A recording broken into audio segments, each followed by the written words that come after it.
Would you pray with me a moment?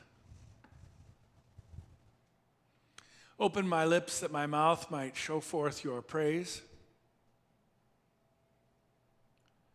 And may the words of my mouth and the meditations of our hearts be acceptable in thy sight, O Lord, our strength and our Redeemer. Amen.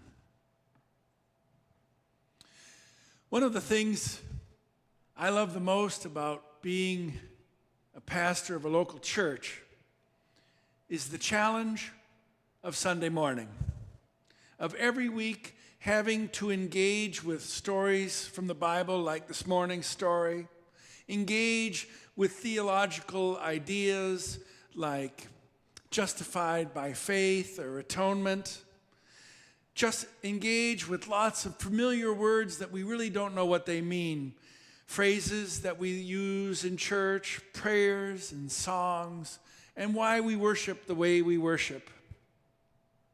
And this challenge of doing it week after week makes me try to step outside everything that's gone before, all the things that I was taught, all the interpretations, all the pat answers I could fall back on, the ready formulas, everything that I know has worked before, everything I know after nearly 12 years as your pastor has hit the right note with you, and if I do it again, it'll probably hit the right note again. Trying every week to hear the new thing that God is saying this day, seeking to find the place where God is ready to meet this gathering of God's people, or perhaps where this gathering of God's people needs to meet God, where we're ready, willing, and able.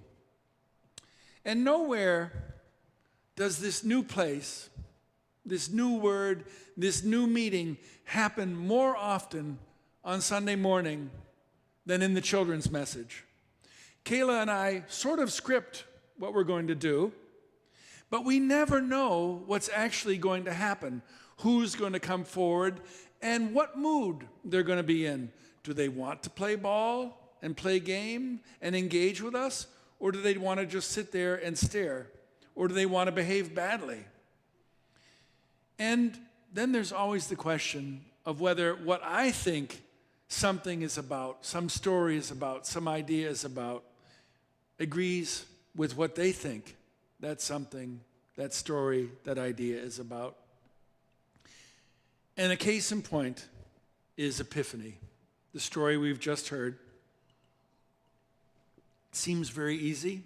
It's in the pulpit right in front of me in a mosaic. 3 wise men, a star, gifts, Mary and Joseph, and the baby Jesus in the manger. I remember one Epiphany when I had what I thought was this great children's message about giving gifts and following the star. And as I was giving this message to the children, one little girl interrupted me and asked, "Why did the wise men give Jesus that stuff? I mean, what were Mary and Joseph going to do with frankincense, gold, and myrrh?" And I thought, oh my God, this kid's been reading the Bible. And she said, maybe the gold, but didn't they move back to Nazareth so they weren't suddenly rich? What did they do with the money? Did they lose it in Egypt? And I was like, oh my God, she really did read the Bible. And then she continued on, which is something that happens in children's messages where the kids drive where it goes. And what could poor people like Mary and Joseph possibly do with frankincense and myrrh? And what are frankincense and myrrh, Max? Now, this was before we recorded these things, so I don't actually know what I said. But I think I said something like the wise men's gifts were what they had to give. And that's how each of us are special in God's sight. We're only asked to give the gift that is ours to give. But of course, I was looking in this little girl's eyes, and I could see my answer wasn't quite satisfactory, even if it was theologically sound. So in short, I did what most pastors do, and I sort of dodged her question a bit. When what I should have done was just redirect the whole rest of the church service into having the kids stay and answering those questions. But the truth is that would have taken years of epiphanies. But I was onto something, as was that little girl. And that is this. This is one of the greatest truths of life, which I'd like to share with you this morning.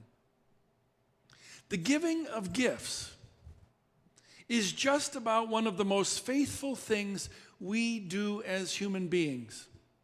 It is one of the things that makes human beings different from all other creatures on God's earth.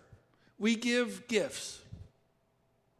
And the who and the how and the why and to what end of our giving of gifts is a pretty clear indicator of the state of our souls. Now, having said that, with just about everything in human beings, about being a human being, which includes the giving of gifts, we're a mess. As the Apostle Paul reminds us, why do we do the things that we do not wish to do and don't do the things that we would do? In short, for most of us, most of the time, our motivations for the things we do are either subconscious or preconscious or unexamined or even contradictory. And our expectations about life are often the same or even unreasonable. And in the giving of gifts, actually make the gift into something other than a gift. How many of us have given a gift to someone and then asked the person, how come you never ride the bike or read the book or wear the shirt that I gave you? And in the asking, we're making clear that our happiness, our feelings depend upon the love of the gift. And so the gift giving actually becomes emotional hostage taking. Or as parents, we raise our children who are ultimately both a gift to us and our gift to the world. And we send them off to school, and we give them music lessons, and we send them off to college, and so on. But some of us, sadly, constantly kvetch in front of them, saying things like, your mother and I have worked so hard and saved to give you all these opportunities. You've got to make the most of them. Don't waste it. You see, the gift is no longer a gift. The gift is an insistence on emulation. As we toiled and saved so much we gave to you so that we might get, and we deserve something in return. There are the gifts we give because we have to, because it's Christmas or it's someone's birthday. There are the gifts we give to elicit a response. We give someone a gift to make them happy or to fulfill some desire we know they have. But my friends, there is one fascinating truth about giving of gifts, and that is this. And I hope this resonates with you because it can change how you go about your very life. In the giving of gifts, we can actually align our very souls with the heart of God. In the giving of our gifts, we can actually align our souls with the very heart of God. So think about it for a moment. Think for a moment about the very gifts in life. I did, so I have an answer. I think that most of the very best gifts we receive in lives are the ones that are completely unexpected and therefore undeserved. The time when we walk around the corner of the house into the garden and suddenly there is the first snowdrop or tulip or daffodil of spring, a gift. Or paddling our canoe on the Charles River, not really paying attention, but for some reason we look up. And there on the bank is the most beautiful heron, which we might so easily have missed, a gift. Or I'll go out to my beehives and open them up, and one will be dry and the other will be sort of not much. And suddenly I'll open one and the combs are just overflowing. No one knows why, but a sign of abundance, a gift. Or I'll be out fishing a trout stream and I'll catch a fish here and I'll catch a fish there, and things are going along sort of as expected. And then suddenly, in the most unlikely spot, on a sort of throwaway cast, the biggest fish and the most beautiful trout comes out of nowhere and bites that fly. And I just hold her in a net and marvel at her beauty before I let her go. A gift. The sun rises and sunsets, the moons and the star, which shine every day. But for some reason, on one day, suddenly catch our attention and cause us to be drawn into the wonder of the very universe. A gift. And then this past Advent, in this year of all years, a year of COVID, pandemic, and vicious politics, the Star of Bethlehem shows up. And it's beautiful. Hasn't been around since, what was it, 1220 or 820 or something? A long time, and it's not coming back for a while. And in the seeing its beauty, we know that there is truth in this story because we can see what they saw with our own eyes. And if you're like me, you feel a connection that now, in this very bad year, is just like then, in that first Christmas. Now, I didn't actually get to see the star, but I made another connection because Kelby Whedon, a daughter of our church, did and put it on her Instagram. And there it was, shining over the top of the large beech tree up in the field in Pagan Hill. A gift. When we wake up in the morning and feel good, or eat a meal, or see how lovely something that is so very ordinary actually is, or how much we truly love someone we love, or when someone is unexpectedly kind or loving to us, a gift. Or when we realize how good it is just to be alive.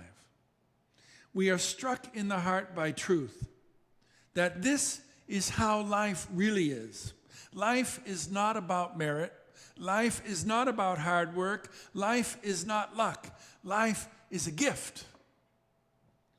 First, given to us for no reason other than that's how God is, and to be given away by us not because we deserve something or we want something or any other reason than we are created in God's image and are to do likewise. That, my friends, I've discovered, even though it's a theological idea that I've known for years, is life lived in harmony with the heart of God, giving our life away as abundantly as we have received it. Think about the wise men in the story today. They saw the star 1,000 miles away. They came all that way. It must have taken them months. They gave what they had to give, even if that little girl didn't think it was the best gift to give. And they left, disappearing from the pages of history,